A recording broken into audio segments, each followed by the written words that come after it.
Now, Sam, man, R. Kelly, you said his road manager, was pretty much due to testify. I have this audio here. I'll play it and then we'll talk about this real quick. I wrote this story 10 years ago about the documents and all of that stuff. And it was known back then. And all of it's coming out now, but it's after the fact. And Aaliyah's not here right now. And I really don't want to, bring Aaliyah back up in this. She really, she's not here. And that's over. They let that go. Her parents didn't want to have nothing done. And, that's just, I want to help out R. Kelly because I feel like there's another part that people just don't realize and understand about this whole thing. I don't want to be used as a witness to Mr. Kelly.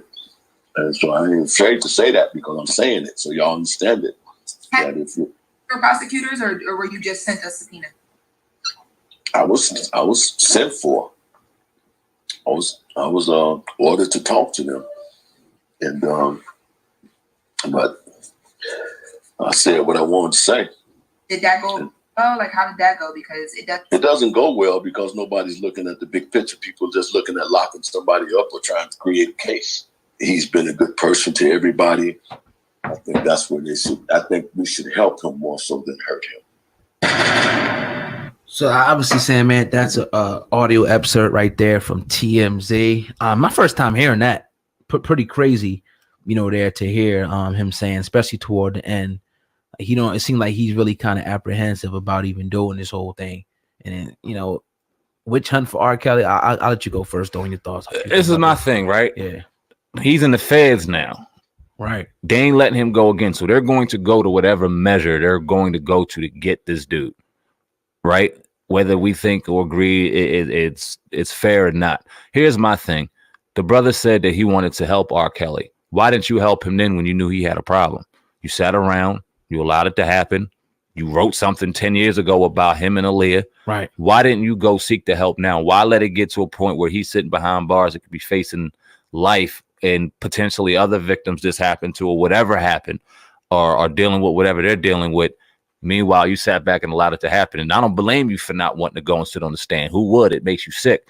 But is it also going to point out and paint a lot of the demons that you also had and a lot of responsibility that you had and closed mouth? Because we talked about this numerous times. We can't just blame R. Kelly. If R. Kelly had an issue, then the people around him that enabled it, that got paid to enable it, that got paid to be quiet, deserve some responsibility too.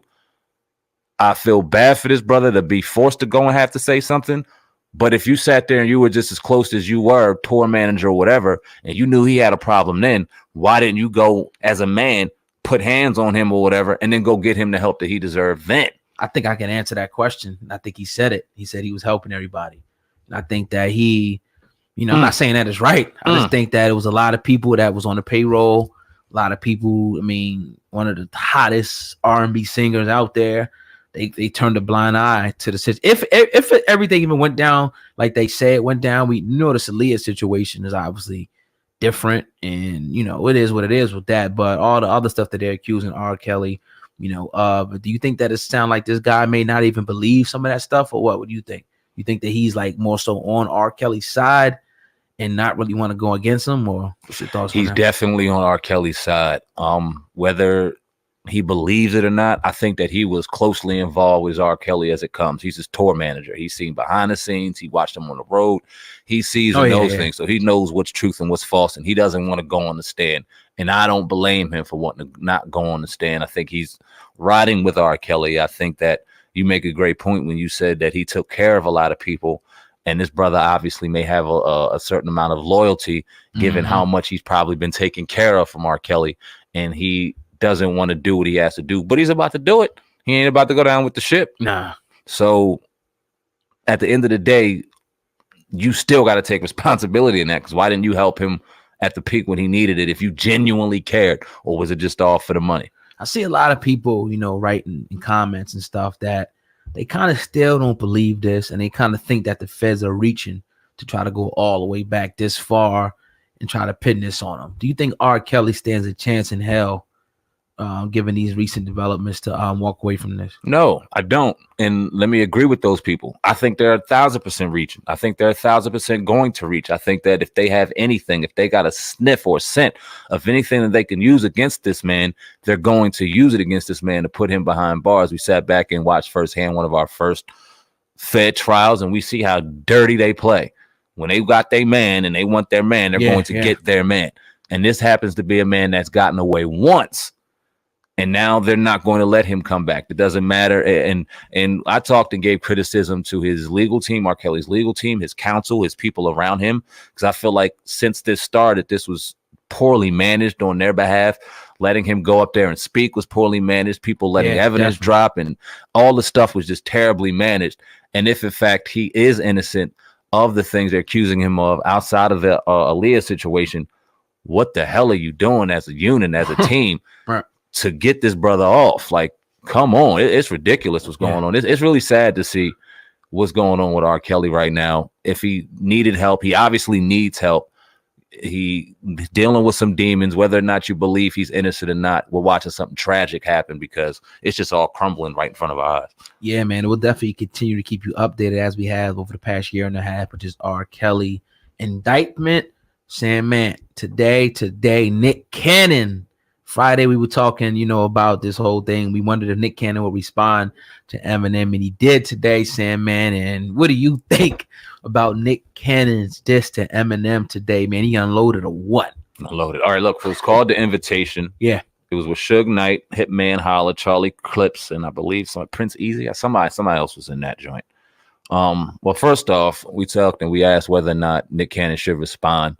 I said maybe he may do something on Wild 'N Out. Outside of that, there's no way in hell he needs to respond. Leave it alone. And come Monday, it was almost forgotten about. Like, we almost legit forgot about it. We'd have walked into this podcast and I said a word about that situation. It'd have been moved on. Right. Until he comes out with this. Did he get him? No. No, let me say this, because a lot of people, and obviously this is just the day and age we live in, so it's obvious they're mixing this up and they're painting this black and white. Black and white. Right. Whether or not No, look, if he were to get into a fight with Eminem and it was going to be hands, I got Nick Cannon all the way. I ain't got a problem with Nick Cannon. I don't think I've ever voted against a brother in a fight in my fucking life. It's always been pro-black when it came to a fight. I wouldn't vote against him. But We're talking about rap here. We're talking about battle rap here. And no matter what kind of criticism, no matter what people want to say about Eminem, the criticism that he gets, whatever, nobody could take away that he can battle rap. This is what he did. This is what he grew up on. The brother is and deserves to be where he's at when it comes to this. And he did the man. The man deserves to do it, whatever. So now he's sitting in a situation where you got great battle rappers vouching for Nick Cannon, but you got Eminem with Griselda, with what's my man's name? I'm drawing a blank right now. Royce the 5'9". Lord Jesus, what are you doing? Yeah. What do you think of it? Yeah, I think it was dismal. The YouTube channel that I seen it on, it was like a lot of down likes on there. A lot of people saying it was garbage. I just didn't like it, man. Eminem, I think it was one and done. He did his damn thing with it. I didn't like it, Sam, man. I'm not too invested in this, man. I think it's kind of whack. It's kind of corny.